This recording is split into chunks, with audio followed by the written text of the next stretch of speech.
Kung nandito ako nun, yung bumanat sa kanya, baka hindi na makalabas dito yun.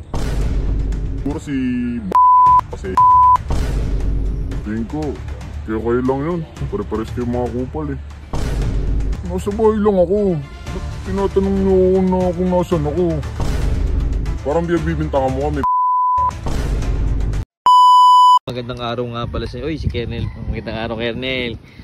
So, ngayon guys, kung napanood nyo yung video ni Boss Riddick, ano masasabi mo doon, Kernel? Eto, di ba may inimbita tayo, 5 tao. Yung nga. Sigurado ako, king ina nyo malalaman na dito yung kung ano yung tarantaduhan nyo.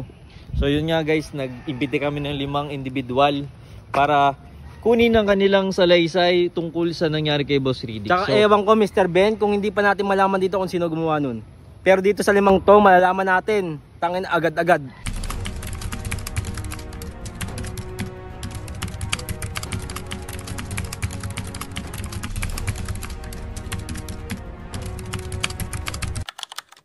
Sa nangyari kay Riddick, nabigla ako ron sa ginawa sa kanya. Pero kung nandito ako nun, yung bumanat sa kanya, baka hindi na makalabas dito yun. Syempre kawawa din si Riddick. Pero kasi dati kilala mo naman si Riddick madami ring pinagtripan yung ginago yun. Siguro bumabawi yung mga taong kinupal niya. Ako, syempre nagulat ako. Nakakaawa din.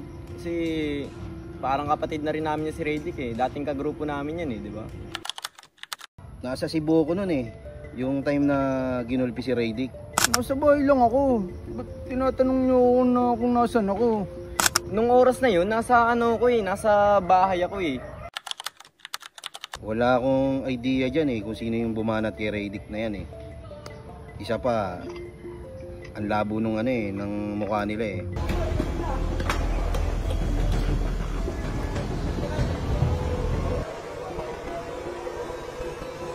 Pero kung malalaman ko yan, tangina, mata lang walang latay sa kanila. Sa tingin ko, mahirap magbintang pero kung ako lang para sa akin, siguro si Barney at saka si Eggers. May sama ng loob yung kay Riddick, feeling ko. Kasi pinalayas yun doon sa bahay nila Diba? Ang daming sasabi kasi na si si Joshua daw tsaka si Boss Alamat. Pero sigurado ako hindi magagawa ng dalawa yun. Mabuting tao yun Tsaka masama magbintang. Ito. Tawagin mo. Ba, may sabihin na sana kami. Wow. Kasi mag-i-interview lang kami. Ano gagawin nyo dito? Hindi, mag-interview lang kami tungkol sa nangyari kay Riddick, kay best friend. Kulit ko naman. Ito na interview. Saglit lang to. Ano, pagbibintangan nyo kami? Hindi, para malinis din yung pangalan nyo. Sige, taga lang. Salamat! Salamat! Lagi magkasama yung mga dalawang yan. Wala mo, hindi mo nanggugulo. Nagtatanong lang May nanggugulo dito. Ay, gandang araw, Boss Alamat. Ba't mag-interview? Hindi, lang yun, 3 tanong lang yun. Tsaka saglit lang naman to, Boss Alamat Ano, kami na naman ididiin nyo? Wala kami sinasabi. Para malinis din yung pangalan yung dalawa. Boss Alamat. 3 tanong lang yun. 3 tanong lang Ano ba wala namin dyan? Pulis ba kayo? Hindi, para ano lang. Investigador ka na ba, Ben? 3 tanong lang yun, Oo, pa, hindi nyo sige naman, mapapabigyan. Tanongin nyo na, ano ba?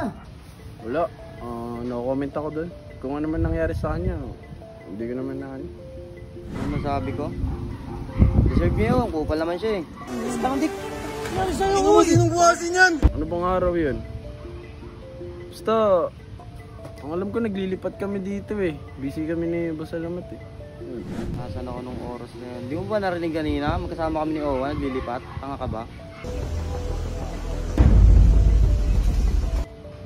Suspect? Tingin ko, kayo lang yun.